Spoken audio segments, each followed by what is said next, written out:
Hello hi friends, ఇంట్లో అయితే నేనైతే బీరకాయ చట్నీ అయితే ప్రిపేర్ చేస్తున్నానండి. ముందుగా ఒక ప్యాన్ పెట్టుకొని అందులో ఆయిల్ వేసుకొని 1 స్పూన్ ధనియాలు, 1 స్పూన్ పల్లీలు, 3 ఎండుమిర్చి, గ్రీన్ చిల్లీ వేసుకొని 2 మినిట్స్ ఫ్రై చేసుకోవాలి. తర్వాత కరివేపాకు, కొంచెం వెల్లుల్లి రెమ్మలు, జీలకర్ర వేసుకొని మంచి కలర్ వచ్చే వరకు ఫ్రై చేసుకోవాలండి. మంచిగా ఫ్రై చేసుకుంటే చిల్లీ అనేది చట్నీ పచ్చివాసన లేకుండా ఉంటుంది. మంచి కలర్ వచ్చే వరకు ఫ్రై చేసుకొని వీటిని ఒక గిన్నెలోకి అయితే తీసుకొని పక్కన పెట్టుకోండి. తర్వాత అదే ప్యాన్లోకి నేనైతే 2 బీరకాయలు, 2 టమాటాలు అయితే తీసుకున్నానండి. తీసుకొని అదే ప్యాన్లో వేసుకొని కొంచెం సాల్ట్, పసుపు, కొద్దిగా చింతపండు వేసుకొని ఒక 10 మినిట్స్ అయితే మగ్గనివ్వాలి బీరకాయ ముక్కలన్నిటిని.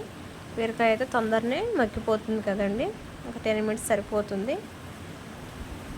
వీటన్నిటిని ఒక 10 మినిట్స్ మగ్గిన తర్వాత ముందుగా మనం పక్కగా తీసుకున్న చిల్లీ వాటిని మిక్స్ చేసుకోవాలి. మిక్స్ చేసుకున్న తర్వాత ఈ ఉడికిపోయిన ఈ బీరకాయ మిక్స్ని కూడా అన్నిట్లో వేసి తిప్పుకోవాలండి. మిక్సీ వేసుకోవాలి. వేసుకొని మళ్ళీ మనం ఇప్పుడు వీటిని కొంచెం పోపు పెట్టుకుందాము.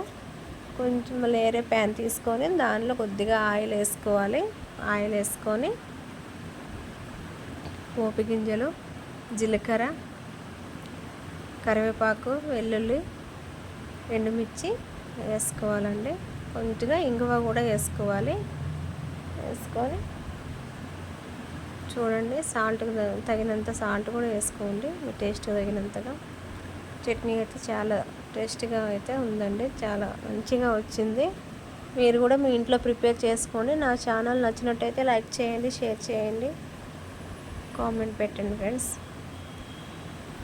బాయ్. సపోర్ట్ మీ, సబ్స్క్రైబ్ చేసుకోండి.